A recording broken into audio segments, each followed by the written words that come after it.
In this video, we're going to take a look at the concept of correlation.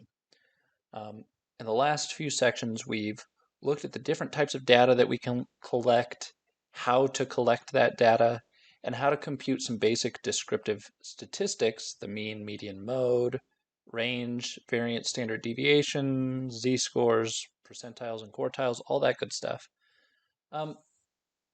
And in this case, we're going to talk about how different sets of data might be related to one another, and that's the idea behind correlation. So in the context of statistics, correlation means pretty much the same thing that it means in plain English. We're going to be looking at the relationship between different sets of data. So what is the relationship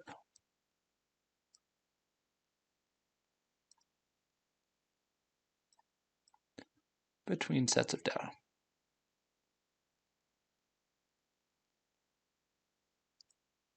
And we're going to actually find a way to quantify the relationship between the sets of data. By quantify, I mean compute a statistic, a number that kind of summarizes this relationship.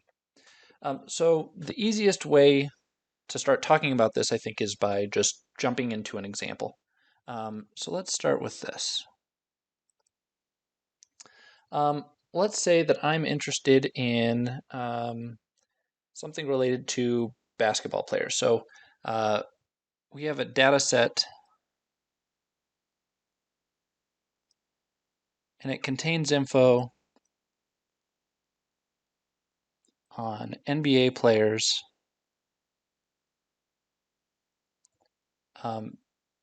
salary, maybe, and the number of points that they score per game on average.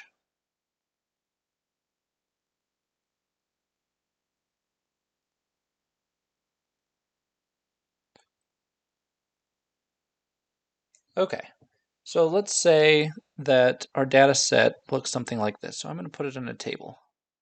I'm going to say, on the one hand, we'll have their points per game, PPG, how many points per game they score, and on the other hand, we will have their salary, how much money they make.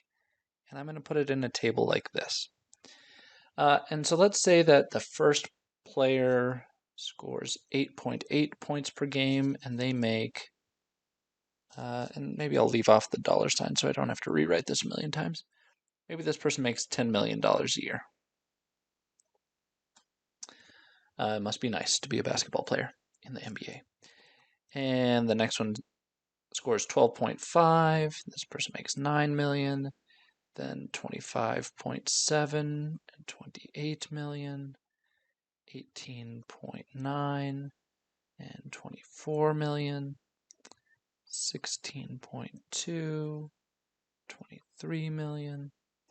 5.5 and 7 million. 14.7, and this person makes 17 million.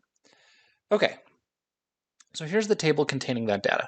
Before we actually look at the details of the data, let's just think about what we would expect in a situation like this. I've given us information about how much money NBA players make and how many points per game they score, which is one measure of how good they are. And in fact, it's a big and important one. We're going to call these sets of numbers over here an ordered pair because each one corresponds, each set of numbers, it's two different numbers, correspond to one single individual. So we have our two sets of data, and it's quantitative data, right? They're both numbers. So two sets of quantitative data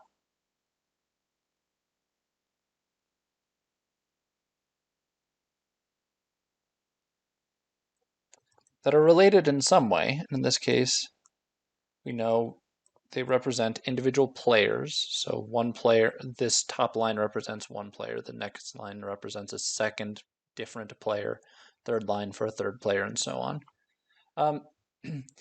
And these two different sets give us something we call ordered pairs.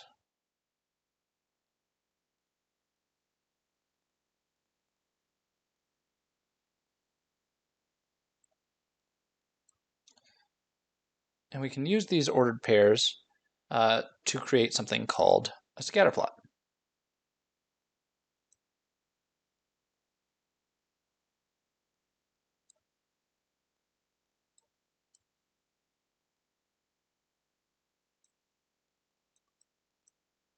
So those are two things that we're going to look at in just a minute. But again, before we jump into it, let's just think about what type of relationship would we expect to see in a situation like this. Generally speaking, I would expect that the best players in the NBA will get paid more money. The ones that are more valuable to their team's success, i.e., the better players, will also be more valuable monetarily. So they will be paid more. They will be compensated more for that. So if over here we have points per game, and we use that as an analog or a measure of how good they are, right? The more points per game they score, the better a player they are in general. And over here we have their salary. I would expect that the more points they score, the more money they would also make. And that's the idea of the correlation that we're trying to find. What is the nature of the relationship between these two things? And then what I'm saying is their points per game increases, their salary would also increase. That's what I would expect to see. So we will have a way to quantify that and verify that that's the case. But let's start by looking at the scatter plot. We said that we're going to use a set of ordered pairs. The ordered pairs represent these two lists of numbers, right? First number, second number. That's our ordered pair. So I'm going to label them as X and Y. So I'm going to say X is points per game, Y is going to be the salary. And I'm going to plot these on a scatter plot down here, which is a set of axes. And we'll have, so this will be our hypothetical x-axis, the horizontal one. And we said that up here we defined the way we were going to do this is x was points per game. So points per game is going to go along here. This is our x. And over on this one, it's going to be salary, which is our y. And if I look at the possible values of x that we have over here, the smallest number I see is this 5.5. And the largest value is 25.7. So I want to treat this axis as basically a number line that needs to span all the possible values over here. So if the low is 5.5, I'm just going to go from 0. The high is 25.7. I'm just going to go up to 30, and we'll count by 10. So I'm going to say here's 10, and here's 20, and here's 30. So 10, 20, and 30 points per game. And this ensures that I've got a big enough span to include all the different x values that we have up here on our table. Do the same thing on the y-axis. They range from a low of 7 up to a high of 28. So I'm going to use the same scale. I'm going to go from 10 up to 30, or from 0 up to 30, counting by tens. So here we go, 30, 20, 10. And again, these are in millions of dollars, just to be totally clear. And now I'm going to go through and I'm going to plot the ordered pairs. So this is our scatter plot. I'm going to start with this first player. They score 8.8 points per game and they make $10 million. So 8.8, I'm going to ballpark that as being right about here-ish.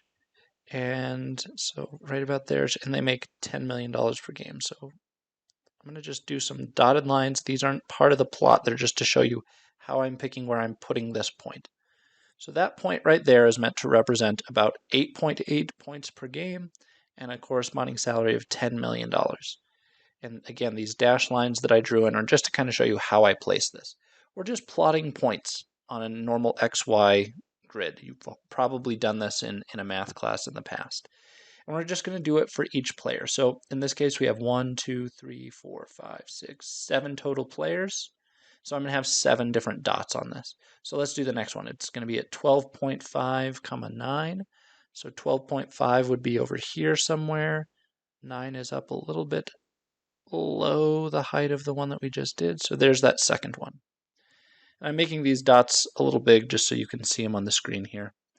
The next one's going to be at 25.7, and and 28. So 25.7 is going to be over here. 28's up close to the top, so we're looking somewhere right around up here-ish. It's going to be close. And so far, again, we've checked off the top three here. Let's do the remaining ones. We've got 18.9 and 24, so 18.9 is going to be right over here-ish. 24 is going to be up here-ish. The next one's 16.2 and 23. Then we've got 5.5 and 7, which is going to be down here to the bottom left. And then we have 14.7 and 17. So 14.7, 17. I'll say that that's ballpark right there. Close enough. So here are our points. This is our scatter plot. And our scatter plot is just a graph that shows all of these various ordered pairs, which is just an x comma a y, just a point. And I got those x and y values from our table over here. So this is a scatter plot. When you have a scatter plot drawn, you can visualize the type of correlation. A minute ago I said we would expect, as the points per game increases, we would expect salary to also increase, and sure enough, that's kind of the trend that we see. As the points per game increases, so as I go further to the right on this scatter plot, I should expect to see the salary also increase. So as I go further to the right, the height of the dots should get higher. And we see a trend line that matches that. As I go right, I also go upwards. So we're going to talk about the actual trend line of this data. That's going to be in the next video. But for now, I want to try to talk just about the idea of correlation and see if we can kind of come up with some terminology that we can use to talk about these things. So again, the trend line, that'll be in the next section, and we'll actually focus on the actual trend line. But for now, let's just talk about sort of bigger picture ideas. So I want to characterize the types of correlation we can see using some terminology. So here's some terms that relate to the idea of correlation. And I'm just going to sketch some kind of quick scatter plots and give you the words that we would use to describe a scatter plot of that particular nature, that particular shape. So I'm not going to label these carefully. I just need to have 5 total here. So here's going to be my 5 sets of axes. The first one is going to be one that looks similar to what we've just drawn. And the second one is going to look a little bit different.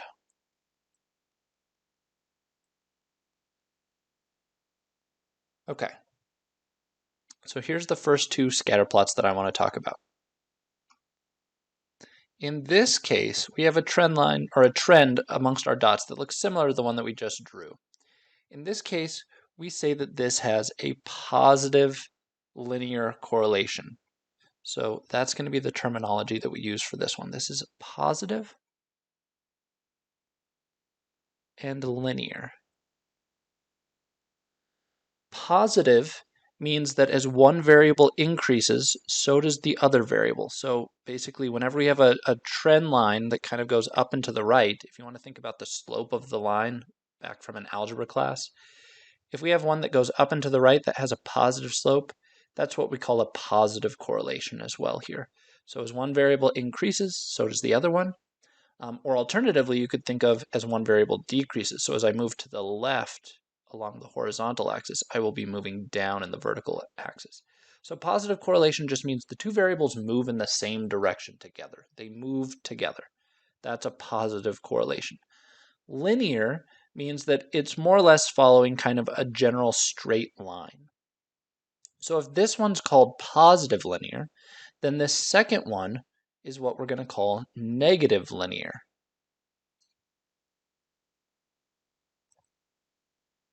It's linear also because it still follows kind of a straightish trend line, but it's negative now because as one variable increases, the other variable decreases.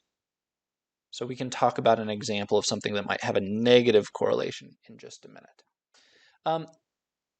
In contrast to both of these, we could also have something that looks like this.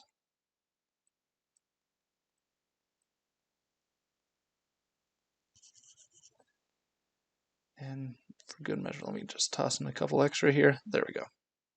Good enough. So what about this one?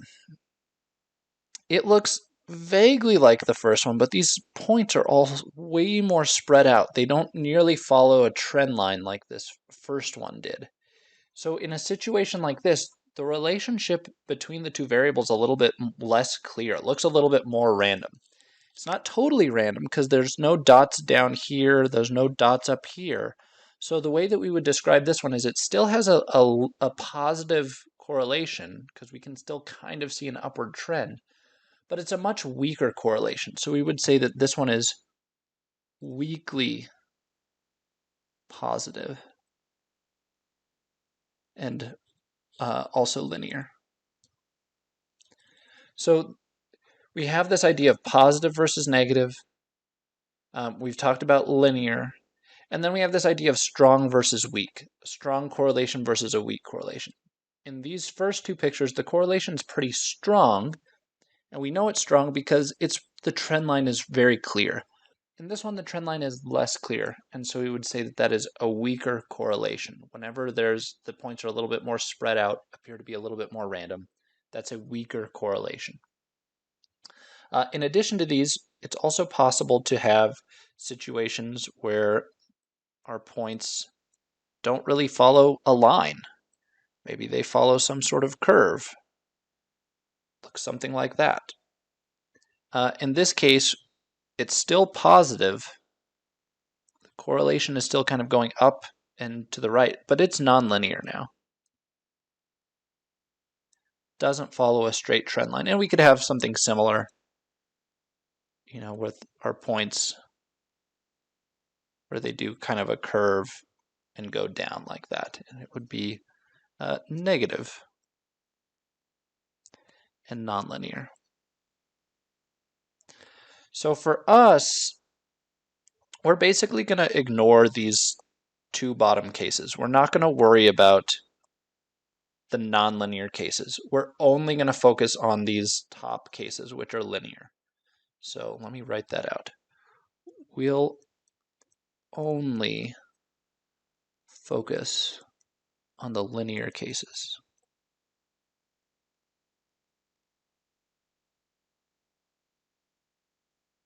Okay. So here's again our picture, the terminology we need to know. Again, positive versus negative means sort of do the variables move in the same direction together, or in this case, do they move in opposite directions? Linear versus nonlinear, do they follow a more or less straight trend line, or do they follow some weird curve? Strong versus weak is how clear is the trend line? In this case, they're all pretty well clustered around a trend line.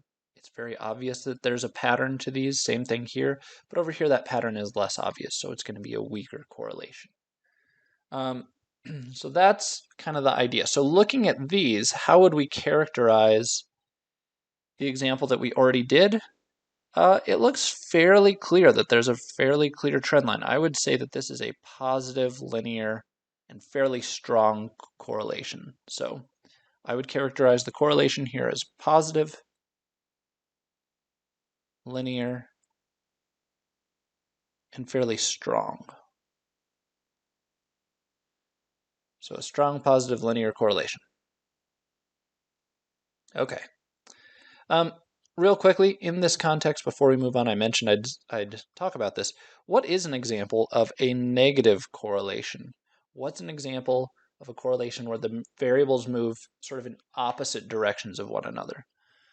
Well, in this case, we said it was positive because essentially the more points you score, the more money you'd make, because both of those, in a sense, are kind of like good things. The more points you score, the better a player you are. That's a good thing. The more money you make, that is also better. So they kind of have the same property of more of that thing is better. More is better. And that gave us this positive correlation. But if instead we found something, or two variables, where they had an opposite relationship. So if instead of doing points per game and money, if we did something that is bad as you do more of it in the game of basketball and the amount of money they make, we might see a negative correlation. So for example, things that are bad in basketball are like a turnover or committing a foul, things like that. So maybe if you looked at this and you counted the number of turnovers a player has per game and compared that to their salary, we might see a negative correlation. As their turnovers go up, that implies that they are a worse player, and we would expect to see their salary go down. That would be an example of a negative correlation. So hopefully that is clear. Okay, so again, we're only going to focus on the linear cases, but and we have, again, sort of a heuristic general way to talk about these things. But what if I want to compare two cases? So what if we want to compare the following? So let's look at two different cases.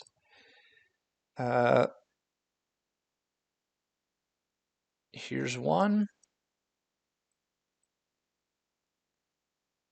and here's the second one.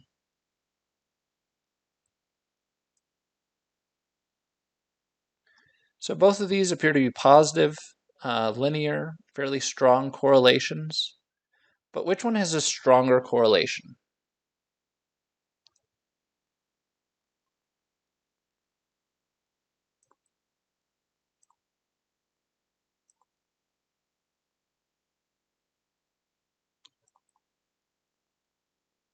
Well, we can't really eyeball test this one. So what happens when the eyeball test fails? Well, we need to actually come up with a way to quantify it. So we need to quantify. Means come up with a number that describes the correlation. And we can use that number as a summary to decide which correlation is stronger. So we need to quantify the correlation. And we do so using something called the correlation coefficient.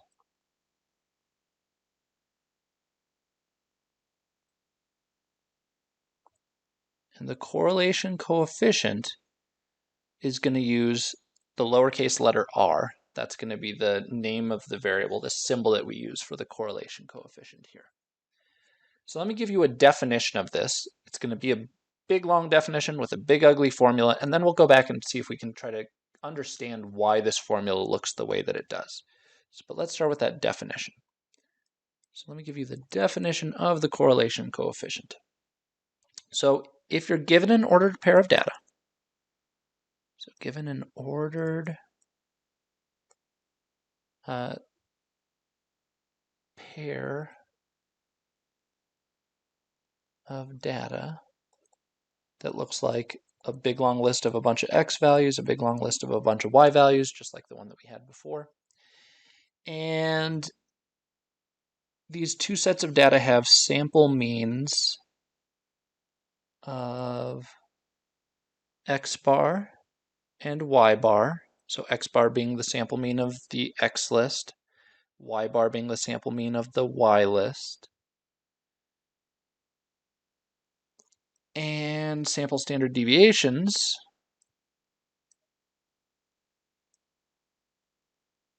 of, we'll call one Sx and the other one Sy to distinguish them. Again, we used S, lowercase s, for the sample standard deviation to distinguish between the standard deviation of the x list and the standard deviation of the y list. I'll use these x's and y's as sort of little subscripts.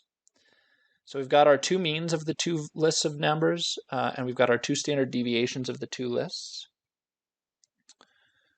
So we've got our sample means of x bar and y bar, and sample standard deviations of Sx and Sy with a sample size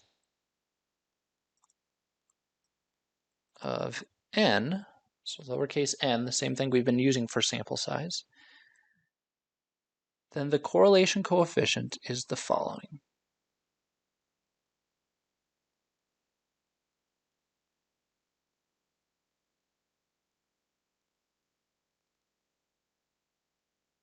So our lowercase r is going to be equal to 1 over n minus 1. Let me write that a little more clearly. N minus 1 times the sum of x minus x bar over sx, that whole thing, times y minus y bar over sy. That is the formula for our correlation coefficient. So again, just to be clear, what does each piece in here mean? N is our sample size. So in that basketball example we just did, it would be 7, because there were 7 total players. X is the list of all the x values, y is the list of all the y values. X bar and y bar are the means of those two lists. So I'd go up and compute what is the average points per game, what is the average salary, and then down here, these are the standard deviations of those two lists as well. So this is our formula. And the way that we would talk about it is you would use the term R, the correlation coefficient, is the correlation between X and Y. That's sort of the phrase you would use. So the correlation, or it has a correlation coefficient of whatever, and you would state the number that this formula spits out. We'll look at that in just a minute. But R represents the correlation. So hopefully a question you have when you see this formula is, why on earth is this the formula? What goes into this? So let's see if we can explain and kind of come up with some intuition for why this formula might work. So let's think about what goes into it. There's kind of two important things that go into it. The first that I want to highlight is this piece. So everything up to there. We are taking the sum of a bunch of stuff. So ignore this stuff over here for now. But we're taking the sum of a bunch of stuff and then dividing it by n minus 1. Well, in this case, we're actually multiplying by 1 over n minus 1. But you can think of this multiplication here as taking a big sum and then dividing by n minus 1. Where have we done something like that before, where we take the sum of a bunch of things and then we divide by however many things that we just added up? This is an average. So there are two components that are important.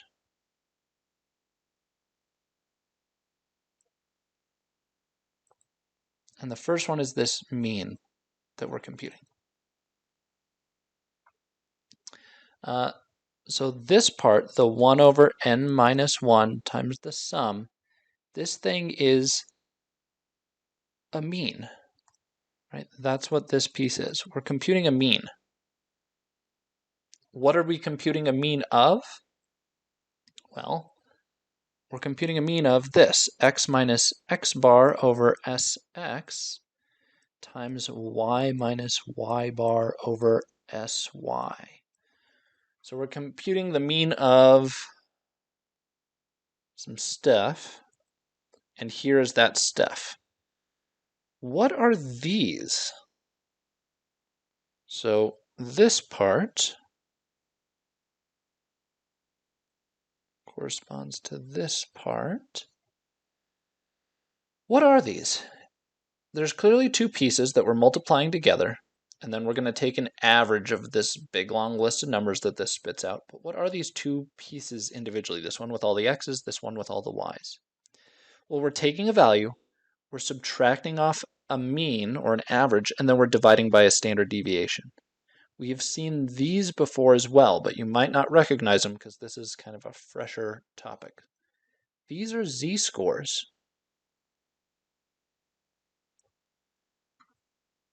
This is the z-score of the X data, of a piece of data in that first list. And this is a z-score of a piece of data in the second list, in the Y's. The idea of a z-score is it tells us how many standard deviations above or below average is a given value. And that's what these two things are. So these are two separate z-scores that are getting multiplied.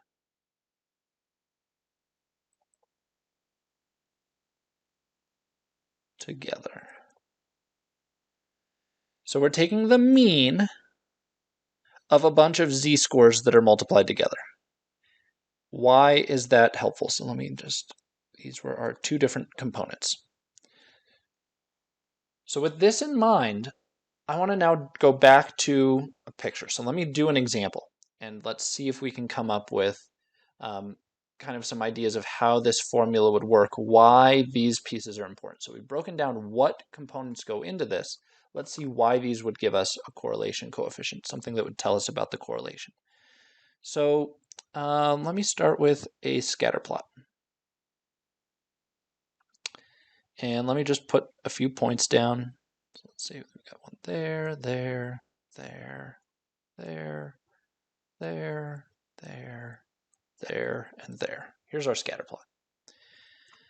So first things first, what would we expect to get out of this? This is my X, this is my Y, whatever those happen to represent.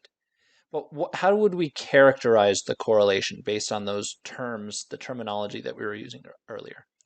Well, it's a pretty obvious upward trend.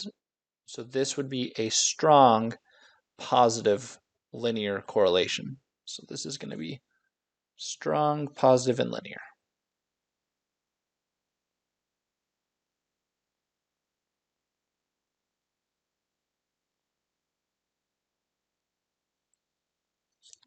Strong, positive, linear correlation. I want my correlation coefficient, this value of R that we're going to compute, to reflect these things. And the first thing I want to talk about is this idea of positive.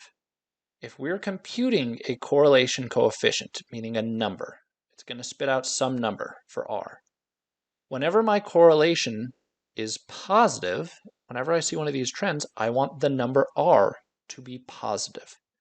And if instead the trend were downward and we had negative correlation, I would want R to be negative. So the first thing I want to have agreement is the sign of R should match the type of correlation that we see. Positive correlation should have a positive R value. Negative correlation should have a negative R value. So that's the first thing that I want to keep in mind. So let's see how that will work. I want to, looking at this, let me move where I wrote these. They're kind of in an inconvenient spot there. So let me write them up here and out here so we have more room along the axes here. I want to put some of the information from the formula, I want to kind of draw it into place down here. So the first thing I want to do is these X bar and Y bar values. X bar is just the average of the list of X's. So if you think about it, if I looked at the list of X's, it's just the list of all of the positions along the X axis. So we'd have whatever the X coordinate of this is, then this one, then this one, then this one, this one, this one, this one, and this one. X bar is just the average of those. The average is a measure of center. So X bar is just the middle of the data from left to right. So where would that be? Well, ballparking it, I would guess that the middle of the data from left to right is going to be maybe like right here. So I'm going to put in a dashed line. I'm going to say that this is roughly kind of where we're splitting up the data right down the middle. And I'm going to say that is where X bar is. Write that a little more clear, X bar. So X bar is the middle of the data from left to right. Y bar is going to be the mean of the Y value. So it's the average height of all of these dots that we've drawn. So where's the middle of the data, top to bottom in a vertical direction? So forget about left to right for right now. This is the lowest point. This one's a little bit higher. This one's higher than that. This one's a little higher than that. Then we have this one, this one, this one, and this one. So if we look at where's the middle in the vertical direction, I would say that Y bar is going to be pretty close to right there, ballparking the middle of our data. And so that means that we've kind of set up almost a crosshairs here, and this point right here is right dead center in the middle of our data, right at the center of the crosshairs. And now I want to think about these 4 different regions that we've kind of created. So I'm going to label them. I'm going to call them A, B, C, and D. And I want to think about what's going on in each of these regions. And notice in this case, all of our points wound up in region C and region B, B and C. So I want to think about the rest of what's going on here. So I want to think about the z-scores in these different regions. So to use a shorthand to make this a little bit easier, I'm going to come back to where we've got these 2 things written. We just said they were 2 different z-scores, so I'm going to label them as z-scores. I'm going to call this one z sub x, and I'm going to call this one z sub y, just so I don't have to rewrite out these formulas a bunch of times. So again, z sub x, that's going to be the z-score of all the x positions. Z sub y will be the z-scores of the y positions. These are the formulas I'm using. I'm just going to call them these 2 things for shorthand. Okay, so I'm going to go through the different regions. So let's start in region A. And I want to think about what's going on over here. So as we go through this, let's figure out these different z-scores. So z sub x, I want to figure out what is the nature of z sub x in these 2 different regions, to the left and to the right of our x bar value. Well, remember, the definition of a z-score is it tells us how many standard deviations above or below average a given value is. So whenever a point is above average, meaning in this case it would be further to the right of x bar, that will have a positive z-score. If it's really close to the average, it won't be a very big number. It'll be close to 0, but it'll be positive. And if it's way over here to the right, maybe it's a full standard deviation or 2 standard deviations above average, and it'll have a number like 1 or 2. But the point is, any point that falls to the right of this x bar will have a positive z-score in the x direction. So it's going to be greater than 0. And over here, any points that are below average, that fall to the left of the average, they will have a negative z-score because they're below average. So over here, all my z sub x values are greater than 0 for any point to the right of this line, and they're negative for any point to the left of this line. And if we do the same thing for the y versions of the z-scores, if stuff is above average, it is positive, so z sub y will be greater than 0 if it's above the average, but z sub y will be less than 0 if it's below average. So all the values from there to there, all the values from there to there. That's kind of what we're looking at. And hopefully this makes some sense. So again, above average is positive, below average is negative when it comes to z-scores. So let's look at what we get in region A when I multiply z sub x times z sub y, because that's what goes into our formula, right? We're taking essentially our z sub x or z sub y, multiplying them together, and then we're taking the average of those for every single point in our scatter plot. So in region A, up here, z sub x times our z sub y would give us what type of result? So up in this region, in region A, z sub x is less than 0. It's negative. So z sub x would be negative, and I would be multiplying it by z sub y. Up here, we're above y bar, so z sub y is positive. So I'm taking a negative, and I'm multiplying it by a positive. And what does that give me? It gives me a negative. So all we need to know is that when you multiply a negative number times a positive number, you get a negative. If we go look at the other regions, region B. In region B, what is z sub x times my z sub y?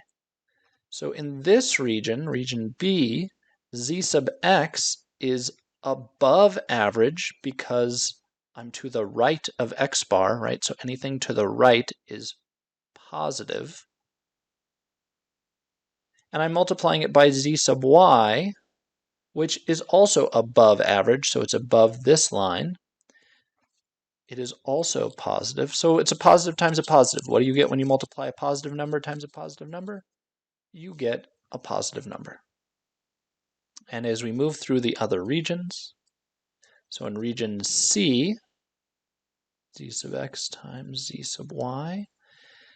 In region C, which is down here, z sub x is below average, right? I'm to the left of the x bar, so it's negative. And z sub y is also below average because I'm below the y bar value. So it is also negative. We multiply a negative times a negative. What do you get? A positive. A negative times a negative is a positive number. If you don't remember that, you can always try it on a calculator real quick. Do -1 times -1 or something like that. You'll see a negative times a negative gives you a positive. And in the last region, region D, what do we wind up with? So in region D, z sub x is positive, we're above average, but z sub y, we're below this line, so z sub y is negative. And when we multiply that positive times the negative, we get a negative result. So every single one of these points will compute the z-score in the x direction, we'll compute the z-score in the y direction, and then we'll multiply them together. That's what this formula says. Compute the z-score of the x coordinates, compute the z-score of the y coordinate, and multiply them together. If that point happens to wind up in regions A or D, we get a negative contribution. If they wind up in regions C or B, we get a positive contribution. We're going to have this big long list of numbers, and then what are we going to do to that list of numbers? We're going to do the first part of the formula over here. We're going to take an average, a mean of these products, right? We're going to add them up and divide by how many there were. In this case, how many there were minus 1. So we're going to take an average of all of these products of z-scores.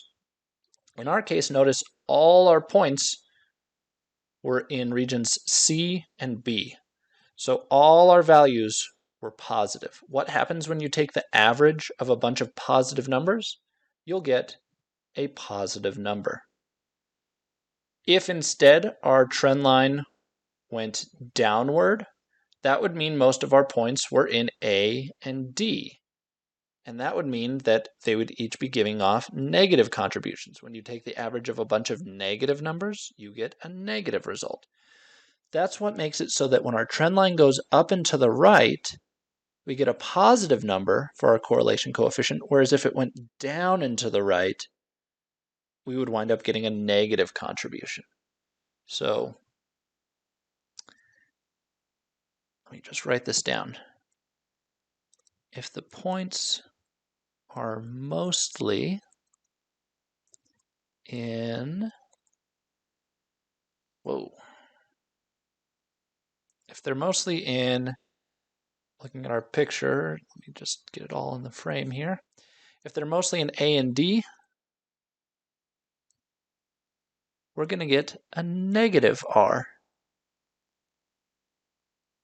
If they're mostly in B and C, we'll get a positive value for R, which is exactly what we were saying we would hope. And what if it looks totally random? What if there's the dots are just randomly dispersed over the whole thing? There's some in A and B and C and D. Well, in that case,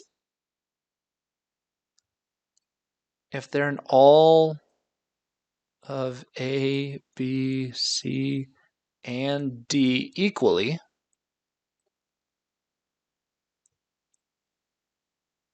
what would happen in that case? So if it was totally random, let me just add in some points. We'll delete them in a minute. But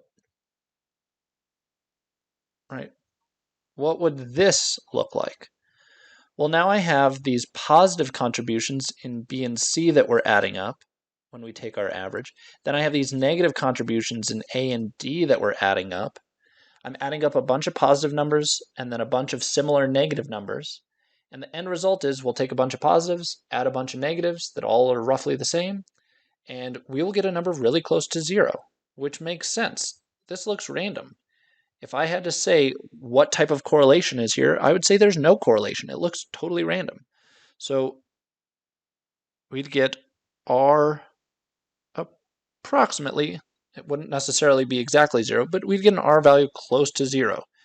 What does that mean? No correlation. Right? There is no obvious relationship. It looks like the data is just totally random in that case. So let me come back and erase these points I added in because we don't need them. But this is the idea. This is why this formula works. It gives you a positive number when we're expecting a positive number, when the correlation is positive.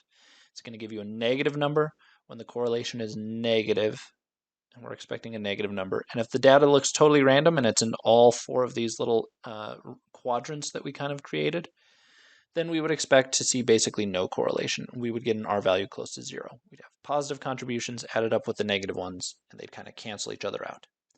So this is the idea. This is why this formula works. So let's go over some properties of the correlation coefficient. And then we can call it a day on this video. Okay. If R is greater than 0, so I'm going to kind of re-summarize some of the stuff we just said. If R is positive, that means we have positive correlation.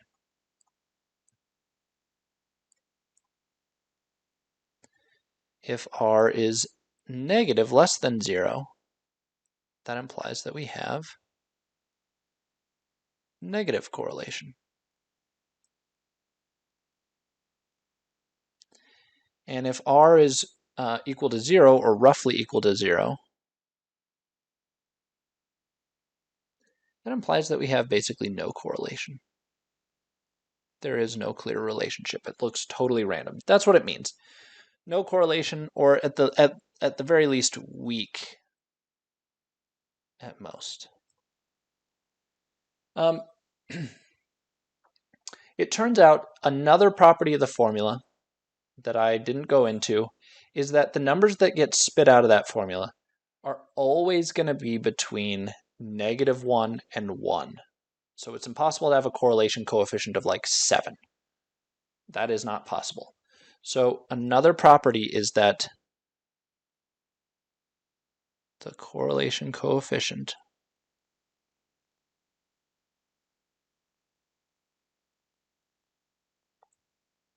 is always between -1 and 1. So basically what I'm saying is -1 is less than or equal to R is less than or equal to +1.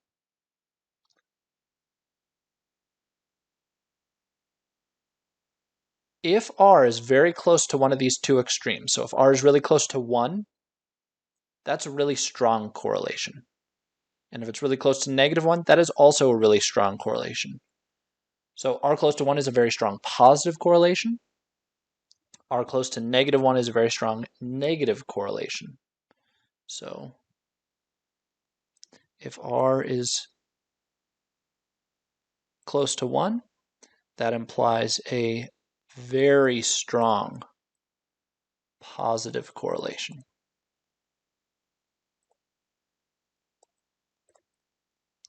And if R is close to -1, that implies a very strong negative correlation.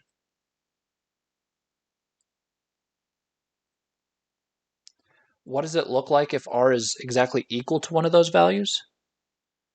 I'll do this as a quick little side note.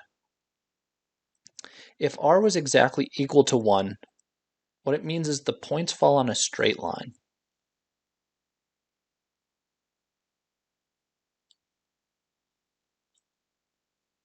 And so what we'd see, this is perfect correlation, basically. Like the relationship is totally clear. So maybe here would be our trend line, and the idea is every dot in our scatter plot would fall exactly on that line. And if r was equal to -1, it would look like the same picture, but instead of this line having a positive slope going uphill, it would be a slope going downhill. But all the dots would be exactly on that line, what we call collinear. So they would fall exactly on the line. The more spread out these dots become, so the more spread out from the line, the closer and closer the value, it'll start dropping from 1, it'll go towards 0 until the dots are totally randomly spaced and there isn't a clear trend. So again, basically if you look like at something like this, right, they're not perfectly on a line, but it's pretty clear. This is probably going to be r close to 1, maybe, 0.8 or 0.9. Whereas if we saw something that looked like this,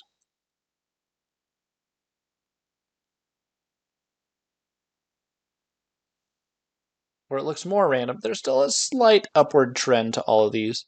Maybe this would be r close to 0. So basically, we're thinking like 0.1 or 0.2, something like that, where there's a slight correlation, but it's not nearly as obvious.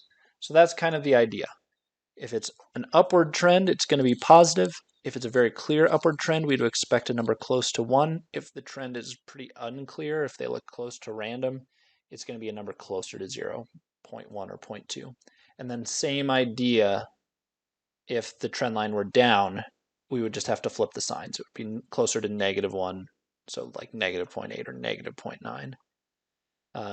And if it looked more or less random, but just very slightly downward trend, maybe we're looking at an r close to -0.1, -0.2. That's kind of the idea. So that is the gist of that. The last thing I want to mention is just a couple quick final warnings or things that you should keep in mind. So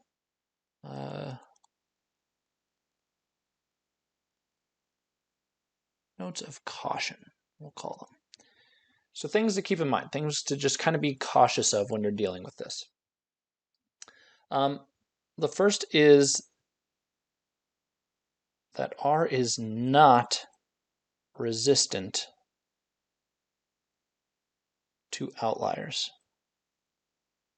So we talked about this word resistant a little bit when we talked about the mean and the median. Remember, it was like I think we did like Jeff Bezos or Bill Gates as the example. If we added one super rich billionaire to our class, the median income of students in the class wouldn't change much, but the mean would change by a lot. And it turns out R is one of those variables that's very affected by outliers. If there's an outlier, it can totally change the meaning of R. So this is an important point. So for example, the book has an example where they show a trend line that looks something like this, which it's clear from this picture, hopefully it's clear, is that R is going to be positive, and it's going to be close to 1, right? A pretty strong positive case.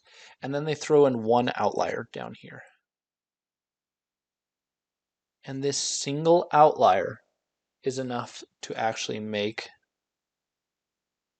R negative. So we go from a strong positive correlation, and one outlier totally throws off the value of R. So R is not resistant to outliers. If you're going to try to find the correlation coefficient, there's an argument to be made that you should probably try to get rid of outliers. See if there's a way to get rid of outliers before you do that. Can you justify removing the outliers from the data set? So that is one point of caution. A second point of caution that I want to make is that correlation is not causation. And this is one of the most abused ideas in all of statistics. This is probably a phrase that you've heard before. Correlation is not causation. Just because we see a relationship between two variables doesn't necessarily mean that one causes the other. Sometimes there's a causal relationship where one is causing the other, but not always. Um, so, for example, there is, let me think about this. I want to do height. Height versus reading level.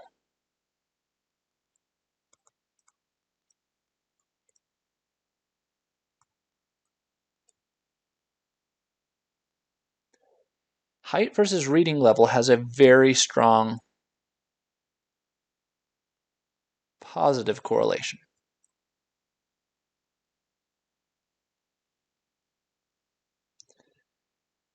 People who are taller tend to be better at reading. Sounds weird, but it's not if you think about it. What is a secondary variable that both of these two things are related to? And you've got to remember that when we're talking about people, we're talking about all people, not just adults.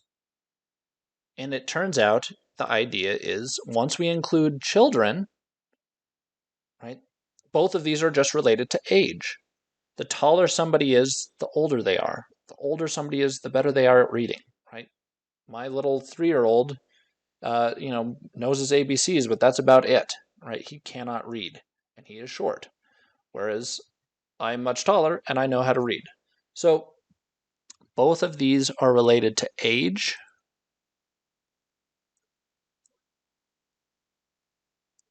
And the gist of it is basically that kids can't read as well as adults.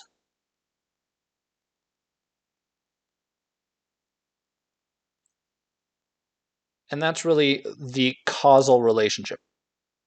Getting older tends to increase your height. Getting older also tends to increase your reading level as your experience with reading grows as well.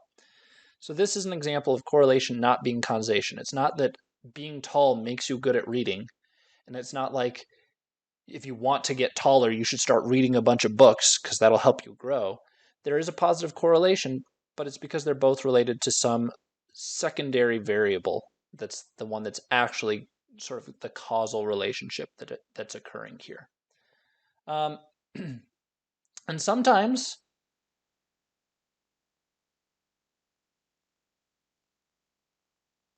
it's just random.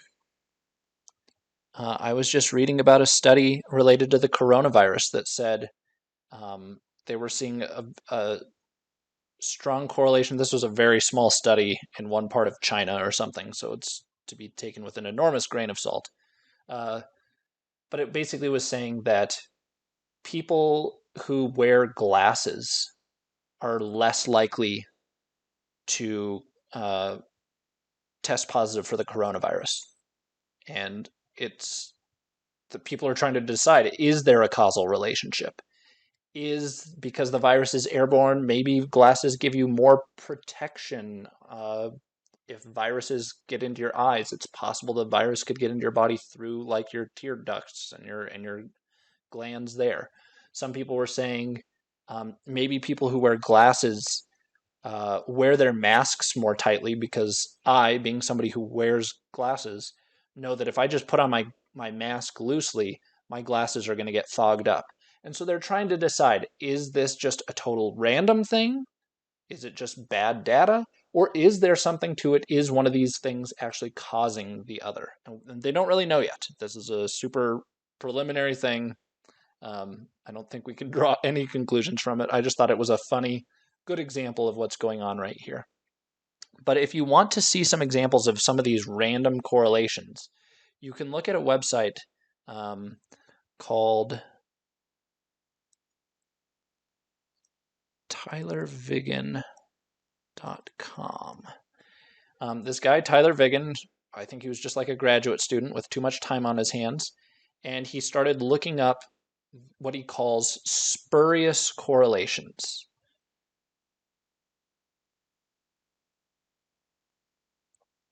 He would basically take data sets, compute the correlation coefficient for them, and find weird scenarios where there was a really high correlation between seemingly unrelated data. So one of the examples he did was like the U.S. spending on science in a given year. So the U.S. government's science spending versus suicides by um, asphyxiation.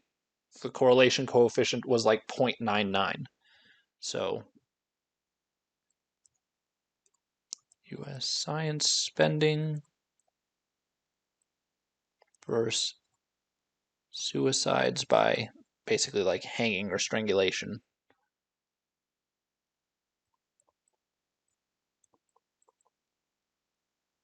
These wound up having an R value in his study for the years he looked at of 0.99, almost a perfect correlation. And is it because one causes the other? And in this case, the answer is no. It's just a total random coincidence. This is more likely to happen when you use smaller data sets. If you only use, 5 or 6 data points, this type of thing can happen um, very, very frequently because it's just total random chance. He has another one on there where it was like violent crime rate in the US versus the number of movies that Nicolas Cage starred in a given year, and that also had an absurdly high correlation coefficient. So the whole point of this, you can go check that out if you want to look at more of these weird, spurious correlations. But the big idea is correlation is not causation. Just because you see that there's some relationship between two things doesn't mean that one is necessarily causing the other. It could just be a random coincidence, or it could be that both are related to some other underlying variable that is the thing that's causing both of both of the effects that you're seeing.